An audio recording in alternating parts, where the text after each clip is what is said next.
Hey, Matt here, and welcome to another Mob Street video. Now today I'm out here with my 2019 TW200 and a 2013 Honda CRF250L. This is going to be the first video of a couple of videos in comparison between these two bikes. And the reason I'm doing this is because when I first started looking for a bike, I was actually comparing these two models because they were identical price, and now even in the used market these bikes are still very comparable in price. This will be all the specs between the TW200 and the CRF250L, so let's get started. We're going to start out with the obvious.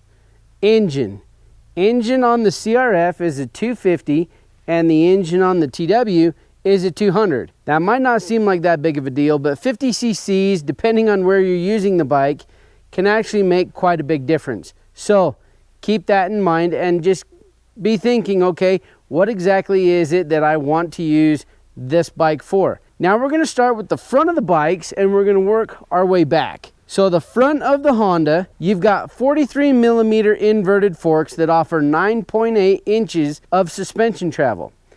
On the TW, you've got 33 millimeter progressive forks that offer 6.3 inches of travel. Tire size on the Honda, you're at a 3.00 by 21, and the tire on the TW, you're at a 130/80/18. Might not seem like that big of a deal. However, tire availability, tire options for the TW is one of the big topics with the TW, what tires to go with, because there aren't very many companies that make those tire sizes, even a matching set tire size or tire sizes for the TW.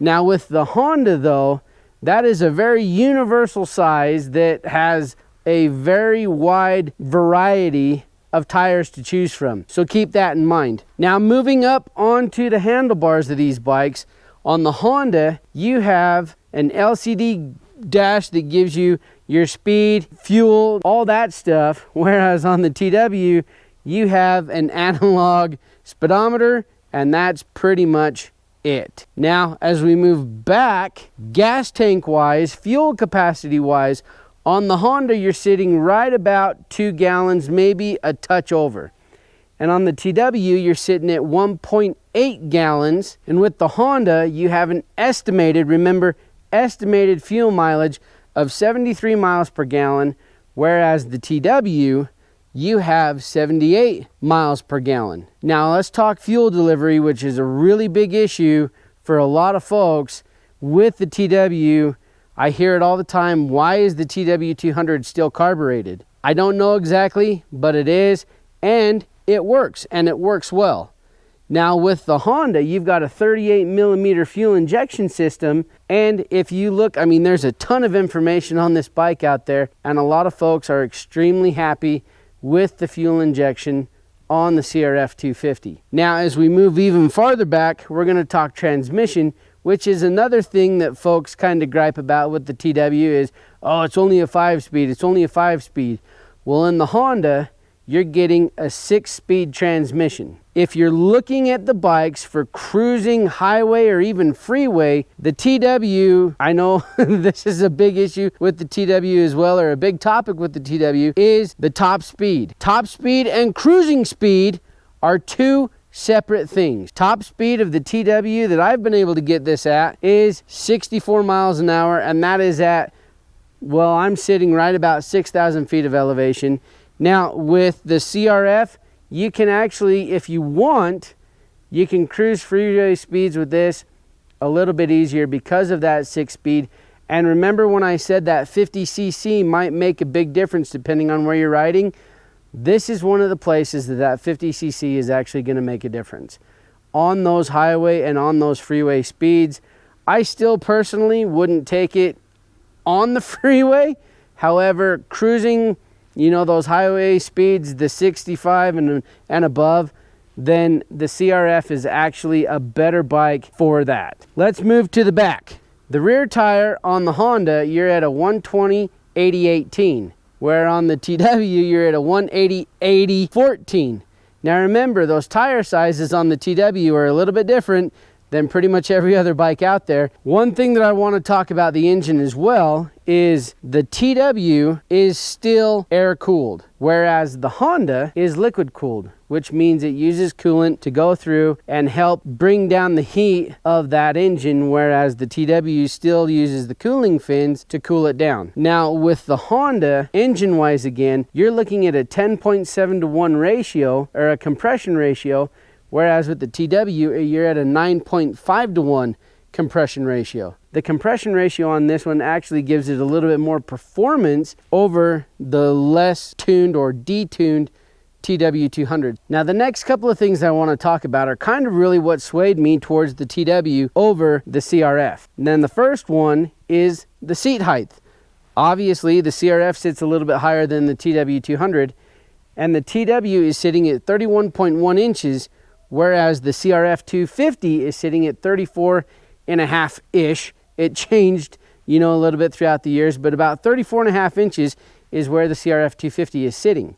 Now for somebody who's 5'6" with a 30-inch inseam, the TW was definitely a lot more welcoming. Now the next thing, if you're a beginning rider or just getting into bikes, maybe weight is something that you want to consider. Now I don't mean your own personal weight, I mean the weight of the bike itself.